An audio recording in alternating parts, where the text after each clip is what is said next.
I'm Ryan O'Dowd, and you're listening to Ryan's Audiobooks on the Issues Magazine YouTube channel. Today we continue with Section 5-7 of Coup D'Etat by Edward Luttwak. We're picking up in the middle of Chapter 3, The Strategy of the Coup D'Etat. Neutralizing the Armed Forces. In June 1967, when the Israelis, having defeated the other Arab armies, were turning to deal with Syria's, the head of Syria's National Revolutionary Council, Salah Jadid, kept the two best brigades of the Syrian army in their barracks at the Horns and Damascus. The war minister, Hafiz Assad, begged Jadid to be allowed to send the 5th and 70th Brigades to the front, but Jadid, after physically assaulting him, pointed out that, though the brigades might save a few square miles of territory, their use at the front would jeopardize the survival of the regime. The leftist Ba'ath government was not popular with any important section of the population, and the two brigades were the main supports of the regime. Though hardly patriotic, Jadid was at least realistic. When he had taken power in February 1966, he had done so by means of the two crucial brigades whose officers were politically and ethnically allied to him, and which displaced the previous strongman Hafez from power when his brigades happened to be away from Damascus, or were infiltrated by Jadid's men. Everywhere in the world, while the number of doctors, teachers, and engineers is only increasing slowly, the numerical strength of armies is expanding very rapidly. It's interesting to note that while technical improvements in, say, agriculture have allowed a diminishing number of farmers to produce ever larger amounts of food, armies have needed an ever larger labor force through their productivity, or rather destructivity, per head has also increased very rapidly. A modern platoon of 30 men has about 3 times the effective firepower of its 1945 counterpart. It's doubtful whether farming techniques have improved to the same extent. The effectiveness of modern soldiers with their rapid transport, reliable communications, and efficient weapons means that even one single formation loyal to the regime could intervene and defeat the coup if, as is likely, our forces are small and the mass of the population and the rest of the state's forces are neutral. Our investigation of the armed forces of the proposed target state must therefore be a complete one. We cannot leave out any force capable of intervention, however small. Though most states have naval and air forces as well as armies, we shall concentrate our attention on the latter because the procedures to be followed are usually the same for all 3 services, and because, with some exceptions, only land forces will be important from the point of view of the coup. It is, of course, possible to use fighter bombers to take out a presidential palace instead of sending a team to arrest the occupant. This was done in the 1963 Iraqi coup, but is a rather extreme way of playing the game. Although the ratio of firepower achieved per man subverted is very high indeed, tactical bombings of one's future capital city and prospective post-coup residents is not calculated to inspire confidence in the new government. In certain geographical settings, however, the transport element of naval and air forces make them even more important than the army, as for example in the case of Indonesia. With its population centers scattered over several large islands and thousands of small ones, and with the very limited road facilities on the islands, a unit of naval marines or paratroopers will be more effective than some much larger army unit located in the wrong place. When the communist attempted coup cum revolution took place in Indonesia, the military commanders were able to use their transport potential to great advantage. Though communist-infiltrated army units were very powerful, they were in the wrong place. While they sat in the Borneo jungles, the anti-communist paratroopers and marines took over Jakarta and the country. Armies are divided into certain traditional formations, which vary from country to country, such as divisions, brigades, regiments, battalions, companies, and platoons.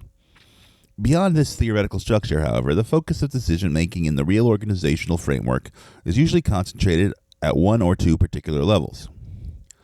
It's very important for us to identify which level is the important one, and then concentrate our efforts on it. Table 1 illustrates several possible alternatives which we may face, though in order to achieve infiltration in depth, we may in fact have to operate on many levels below the real center. Operating above it would be pointless. Table 1.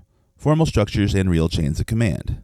A. Centralized formal structure. General headquarters. Army area headquarters. Division, then brigade, battalion, company, and platoon. The real chain of command, though, is general headquarters, battalion, company, platoon. Section B. the decentralized formal structure. General Headquarters, Army Area Headquarters, Division, Brigade, Battalion, Company, and Platoon. The real chain of command?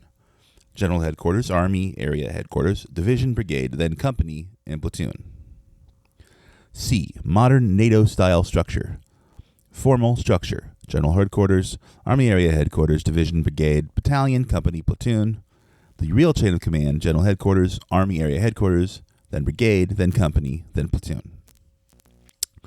In A in the table, the operational echelon is the battalion. If there are people holding the rank of divisional commanders, they will probably be officers who have been eliminated from the real chain of command, and given gaudy uniforms and exalted ranks as a sweetener. If in this case we were to subvert a brigade or divisional commander, and he had then issued orders on our behalf to the battalion, the latter, used as it is to receiving the orders direct from General Headquarters, will probably query or report the order. Thus, apart from mere ineffectiveness, there could also be a further risk in operating in the wrong echelon. In B, where almost every echelon is operational, we can subvert the control mechanism at almost any level, and orders given on our behalf will be obeyed at each lower level. In C, again, we can operate at all levels except those of division and battalion.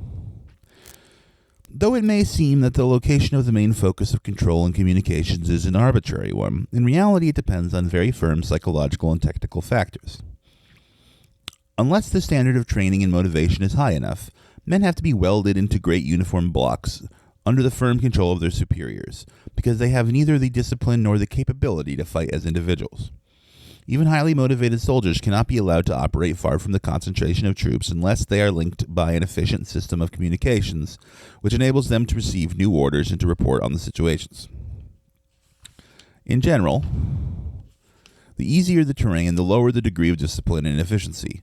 The larger will be the unit allowed to operate independently. Conversely, the more sophisticated the troops and the equipment, and the closer the terrain, as in jungles or swamps, the smaller will be the unit operating on its own. The two extremes came face to face in the Sinai in the 1967 Arab-Israeli War, when the Egyptian army was organized into three large blocks under rigid HQ control and incapable of independent action. The Israelis, on the other hand, operated in many small brigade-sized groups which concentrated for mass and separated to infiltrate in a fluid and flexible manner. When we have determined which is the true operational echelon in the various formations of the country concerned, we can go on to the next stage, identifying which formations have the capability to intervene for or against the coup. We shall follow two main criteria: the nature of the unit concerned and the location of the particular unit. These are explored in a case study of the Portuguese armed forces.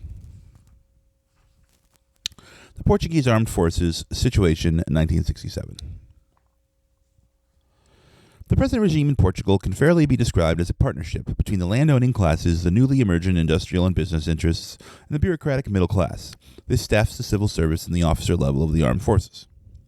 As in Spain, the Air Force and Navy are staffed by elements which are traditionally less conservative than the Army officers. As in Spain, the two services have been kept thin in numbers and resources. Army. The total strength is about 120,000 men, distributed as follows, excluding administrative personnel. 1. Infantry Division. With some medium tanks, which is partially used as a training formation, is about one half of in theoretical establishment. Of the total number of men in the unit, only about 2,000 have any support, apart from the small number equipped with armor. At any one time, many of the troops will be newly conscripted, with little training or discipline. Location: Central Portugal. 1. Infantry Division. This formation is usually much below strength, which perhaps 3,000 men with some degrees of training. Transport is sufficient for perhaps half this number. Location: Northern Portugal, rest of the army. The largest number of troops, around 100,000, with the highest degree of training and with the best equipment, is spread over the African territories, Angola, Mozambique, and Guinea. Navy. The Portuguese have a great naval tradition, and though the overseas provinces would justify a larger navy, which the U.S. military assistance program could have partially paid for the reasons suggested above, it has been kept relatively weak. 1 destroyer, 14 smaller combat ships, 3 submarines, and 36 other vessels. Of greater interest to us, 12 support ships, 4 landing craft, and half a battalion of Marines. Because of the distance of the African provinces, even if the Navy were particularly loyal to the regime, it could not rapidly bring over many troops from there. The Marines tend to be in distant waters, and in any case, their number is hardly significant. Air Force. About 14,000 men. It's equipped with a variety of old American and Italian equipment. Its 3,000 paratroopers are stationed in the African provinces, while the transport wing would be able to carry back to Portugal only about 1,000 men every 24 hours. In the case of Portugal, therefore, though the armed forces number about 150,000 men, only a small fraction of this total would be relevant in the event of a coup. Most of them would be prevented from intervening physically in the Lisbon area because of their location and their lack of suitable transport equipment. Others would only be able to intervene ineffectively, since their training and equipment would be unsuitable. Thus, out of the entire armed forces, only 3 or 4 battalions, perhaps 4,000 men, would have an effective intervention capability.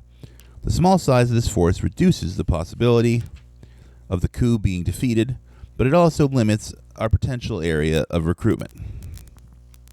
If the Air Force or the Navy did bring back to Portugal some of the troops stationed in Africa, by the time of their arrival there would be the government, and they would therefore be under our orders. If we should fail to impose our authority by then, the coup would have failed anyway and their arrival would not change matters. Unless, that is, we have subverted the troops in Africa, which would be a rather tortuous way of going about things. This suggests the principal criteria by which we separate out the forces relevant to the coup, whether military or not, is: the forces relevant to the coup are those whose locations and or equipment enables them to intervene in its local, usually the capital city, within the 12 to 24-hour time span which precedes the establishment of its control over the machine of government. Thus concludes Section 5.7 of Coup D'Etat. We're in Chapter 3, The Strategy of the Coup D'Etat. Tomorrow we will continue with Section 5.8, Infiltrating the Armed Forces. I will see you then. Olam.